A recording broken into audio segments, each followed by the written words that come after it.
নমস্কার বন্ধুরা, আজকের রেসিপি হচ্ছে ডিম পেঁয়াজের পকোড়া। আমি এর আগে বাঁধাকপি চিকেনের পকোড়া এই রেসিপিটা শেয়ার করেছিলাম, আর আজকে শেয়ার করছি ডিম আর পেঁয়াজ দিয়ে সুস্বাদু একটা পকোড়ার রেসিপি। যেদিন ছুটির দিন সকলে বাড়িতে থাকবে সেদিন কিন্তু অবশ্যই একবার এই রেসিপিটা ট্রাই করে দেখতে পারো। সবাই কিন্তু ভীষণ ভীষণ পছন্দ করবে আজকের এই স্ন্যাক্সটা। তো চলো আজকের এই রেসিপি শুরু করছি। আর রেসিপি শুরু করার আগে প্রত্যেকবারের মতো একটা রিকোয়েস্ট থাকে, দয়া করে চ্যানেলটাকে সাবস্ক্রাইব করে আমাকে একটু সাপোর্ট করে যাবে। তো সবার প্রথমে দেখো, এখানে আমি বেশ বড় বড় সাইজের যে পেঁয়াজ হয়, আমি এখানে 4খানা পেঁয়াজ কুচি কুচি করে কেটে নিয়েছি। এরকম একটু লম্বা লম্বা আর পাতলা পাতলা করে কিন্তু পেঁয়াজটা কাটতে হবে। তারপরে এই পেঁয়াজের মধ্যে দিয়ে দিচ্ছি পরিমাণ মতো লবণ। এই লবণটা কিন্তু একবারই ইউজ করার চেষ্টা করবে। এইবার এই পেঁয়াজ আর এই লবণটা দিয়ে বেশ ভালো করে মেখে নিতে হবে হাত দিয়ে। তো অন্তত মিনিট 15 আগে কিন্তু এই কাজটা করে নিতে হবে। পেঁয়াজটাকে মেখে একটা সাইডে রেখে দিতে হবে। ততক্ষণে কিন্তু মিনিট 15-এর মধ্যে কিন্তু পেঁয়াজটা কিন্তু নরম হয়ে যাবে। তো দেখো, আমি ভালো করে হাত দিয়ে চেপে চেপে পেঁয়াজের সাথে লবণটাকে মাখিয়ে নিয়ে এটাকে ঢাকা দিয়ে 15 মিনিট মতো একটা সাইডে রেখে দিচ্ছি। ততক্ষণে চলো ডিমগুলোকে আমি রেডি করে নিই। তো এখানে আমি 4খানা ডিম নিয়েছি, 4খানা ডিম মাঝখান থেকে কাটলে মোট 8খানা কিন্তু পকোড়া হবে। তো আমি এই সেদ্ধ ডিমগুলোকে একটু খোসা ছাড়িয়ে নিচ্ছি ডিমগুলো থেকে। আর এই ডিমগুলোকে আমি কিন্তু মাঝখান থেকে কিন্তু পিস পিস করে নেব। তোমরা চাইলে 4 পিস করেও কিন্তু করতে পারো, সেক্ষেত্রে পকোড়ার পরিমাণও বেশি হবে। কিন্তু আমি এখানে মাঝখানে আধখানা করে ডিম রেখেছি, পকোড়ার মাঝখানে। তো ডিমগুলোকে এরকম ভালোভাবে কিন্তু পরিষ্কার করে ছাড়িয়ে নিচ্ছি। তো চলো সমস্ত ডিমগুলো এইভাবে ছাড়িয়ে নেব। তো দেখো, আমি ডিম ছাড়িয়ে নিয়েছি। এবার একটা ছুরি দিয়ে এই ডিমের মধ্যে কাট লাগিয়ে দেবো, ডিমগুলোকে মাঝখান থেকে কেটে নেব।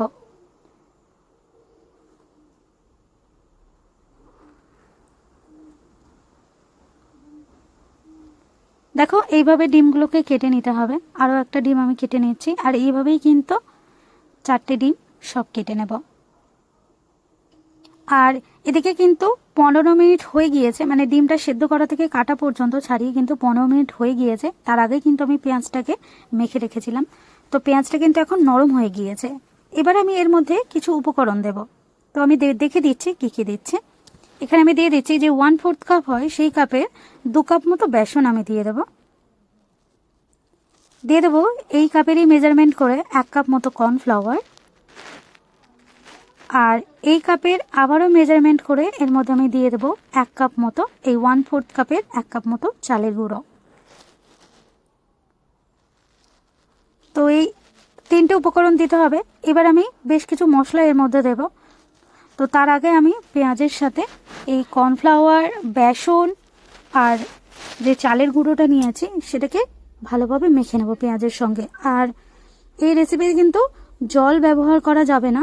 যদি এরকমটা মনে হয়, কিছু কিছু পেঁয়াজ আছে একটু শক্ত টাইপের পেঁয়াজগুলো, যেগুলো থেকে জল বেরোতে চায় না, যদি সেরকম পেঁয়াজ হয় তাহলে সেম প্রসেস ফলো করবে, 15 মিনিট রেখে দেবে। যদি দেখো যে জলের পরিমাণ কম আছে তাহলে কিন্তু সামান্য একটু জল এর মধ্যে অ্যাড করে দিতে পারো, তবে চেষ্টা করবে যে জলের পরিমাণটা যেন কম থাকে বা জলটা যাতে না দেওয়া হয়।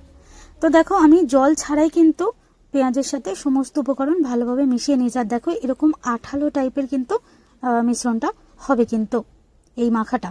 তো এবার আমি এর মধ্যে কিছু মশলা দেব। আমি দিয়ে দিচ্ছি সামান্য একটুখানি হলুদ গুঁড়ো, দিয়ে দেব সামান্য অল্প একটু লঙ্কার গুঁড়ো। আমি এখানে ধরো 1 টিস্পুন করে দিয়ে দিচ্ছি 1 টিস্পুন মতো এখানে ধনিয়া গুঁড়ো। আর জিরের গুঁড়োটা কিন্তু এখানে দেবে না, জিরার গুঁড়ো দেওয়ার প্রয়োজন নেই। দিয়ে দিচ্ছি কিছু কুচালো কাঁচা লঙ্কা। আর এবার দিয়ে দেবো এর মধ্যে একটু ধনিয়া পাতা। আর এবার সবশেষে দিয়ে দিচ্ছি একটু ফুড কালার। এখানে আমি 2 ফোঁটা মতো ফুড কালার দিয়ে দিয়েছি, ইয়েলো ফুড কালার। তো এবার এই সব কিছু ভালোভাবে পেঁয়াজের সাথে মেখে নেব। চাইলে যদি আদা রসুনের যদি পেস্ট না, যদি পাউডার থাকে, আদা রসুনের যে পাউডারটা পাওয়া যায় সেটা যদি থাকে তাহলে কিন্তু সেটা একটু দেওয়া যেতে পারে। কিন্তু আদা রসুন কিন্তু পেস্ট দেওয়ার কোনো প্রয়োজন নেই, লাগবেও না ওটা। তো তো এবার আমি হাত দিয়ে এই মিশ্রণটা আবারও বেশ ভালো করে মাখিয়ে নিয়েছি। তো এবার আমি হাতটাকে ভালো করে ধুয়ে নেব, আর 2 হাত দিয়ে কিন্তু এবার পকোড়াগুলো তৈরি করব। তো আমি কিভাবে তৈরি করছি সেটা একটু তোমরা দেখে নাও। দেখো, প্রথমে অল্প একটু মিশ্রণ এরমভাবে হাত দিয়ে নিয়ে নিতে হবে, পেঁয়াজের মিশ্রণ। আর চেষ্টা করতে হবে হাতের মধ্যে পাতলা করে এই মিশ্রণটাকে ছড়িয়ে নেওয়ার। তো আমি অল্প করে হাতে পেঁয়াজের যে মিশ্রণ সেটা একটু ছড়িয়ে নিয়েছি পাতলা করে। এবার ওপর থেকে আবারও পাতলা পাতলা করে অল্প অল্প করে পেঁয়াজের মিশ্রণ দিয়ে দিচ্ছি। আর এইভাবে 2 হাত দিয়ে মুড়ে কিন্তু পকোড়াগুলোকে তৈরি করে নেব। মাঝখানে ডিমের ফিলিংটা থাকবে, আর উপর দিয়ে যে পেঁয়াজের যে মিশ্রণ সেই কোটিংটা দিয়ে দিতে হবে। আর হাত দিয়ে কিন্তু খুব বেশি জোরে চাপ দেওয়া যাবে না, আলতো হাতে কিন্তু চেপে চেপে কিন্তু পকোড়াগুলোকে তৈরি করে নিতে হবে। আর আবারও বলছি, যতটা সম্ভব চেষ্টা করবে পেঁয়াজের লেয়ারটা কিন্তু পাতলা করে দেওয়ার। তো দেখো, আমি অলরেডি তৈরি করে নিয়েছি, আবারও একটা আমি দেখিয়ে দিচ্ছি কিভাবে তৈরি করেছি। তো এটা কিন্তু হয়ে গিয়েছে। এবার আমি কি করব, একটা থালার মধ্যে আমি একটু শুকনো ময়দা একটু ছড়িয়ে রেখেছি, তো যাতে না থালার গায়ে এটা চিপকে যায়। তো এবার আমি পকোড়াগুলোকে এর উপরে রেখে দেবো এক এক করে। তো প্রথমে কিন্তু পকোড়াগুলো সবগুলো কিন্তু তৈরি করে নিতে হবে। তো চলো, সেমভাবে আবারও আমি একটা তৈরি করে নিচ্ছি।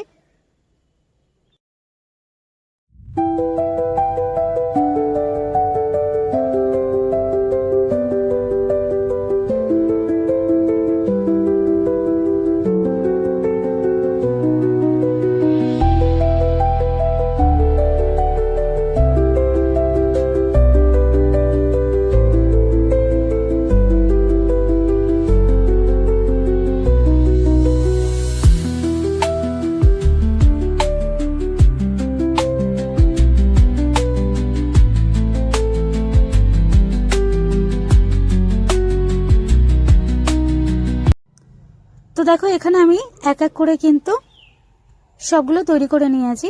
আর আরও এখানে যে কটা রয়েছে বাদবাকি আমি আলাদা জায়গায় রেখেছি, ওখানে জায়গা ছিল না বলে, থালার মধ্যে। তো এবার আমি কড়াইয়ের মধ্যে দেখো তেল গরম করে নিয়েছি। আর তেলটা কিন্তু খুব বেশি হাই হিট করবে না, হালকা একটু হিট করে নিতে হবে তেলটা। আর এবার আমি এক এক করে পকোড়াগুলোকে তেলের মধ্যে দিয়ে দেব। তো আঁচটাকে তেলটা গরম হয়ে যাওয়ার পর কিন্তু আঁচটাকে মিডিয়াম টু লোতে রেখে দিতে হবে, আর তারপরে কিন্তু পকোড়াগুলোকে ভাজতে হবে। তো এক্ষেত্রে একটা কথা বলি, যদি তোমরা একটু হাতে সময় নিয়ে ভাজো তাহলে কিন্তু এই পকোড়াটা কিন্তু একবারে ভাজা হয়ে যাবে, দুবার ভাজার কোনো দরকার নেই। যদি আঁচটাকে লোতে দিয়ে ভাজো তাহলে কিন্তু একবারেই কিন্তু পকোড়াটা ভিতর থেকে একদম রান্না হয়ে যাবে। কিন্তু যদি তোমরা আঁচটাকে হাই টু মিডিয়ামে দিয়ে যদি ভাজো তাহলে কিন্তু সেক্ষেত্রে পেঁয়াজের পকোড়াটাকে দুবার ফ্রাই করতে হবে। তো আমি একদম লো আঁচে কিন্তু এটাকে ভেজেছি, তাও কিন্তু আমি এটা বিকেলে করেছিলাম, আর সন্ধেবেলা কিন্তু আরও একবার কিন্তু তেলের মধ্যে এটাকে ভেজে নিয়েছিলাম। তো এইভাবে কিন্তু ভাজলে কিন্তু ভিতর থেকে কিন্তু পকোড়াটা একদম রান্না হয়ে যাবে, আর দারুণ মচমচে হবে কিন্তু। আর অন্যান্য চিকেন পকোড়া যেমন খেতে টেস্টি হয়, এটাও কিন্তু ততটাই কিন্তু টেস্টফুল হবে। তো দেখো, এক এক করে কিন্তু পকোড়াগুলো ভেজে নিয়েছি, আর পকোড়ার মধ্যে একটা সুন্দর একটা লালচে কালার চলে এসেছে।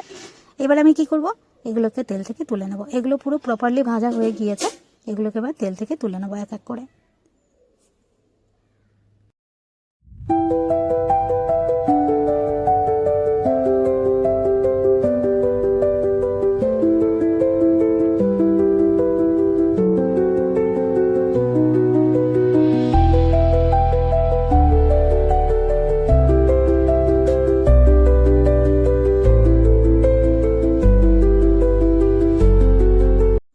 তো আবারও বাদবাকি যে পকোড়াগুলো রয়েছে বাকি ভাজতে, সেগুলোকে আবারও আমি তেলের মধ্যে এক এক করে দিয়ে দিচ্ছি। আর তোমরা তেলের টেম্পারেচার দেখে নিশ্চিত বুঝতে পারছো যে তেলটা কিন্তু একদম লোতেই রয়েছে।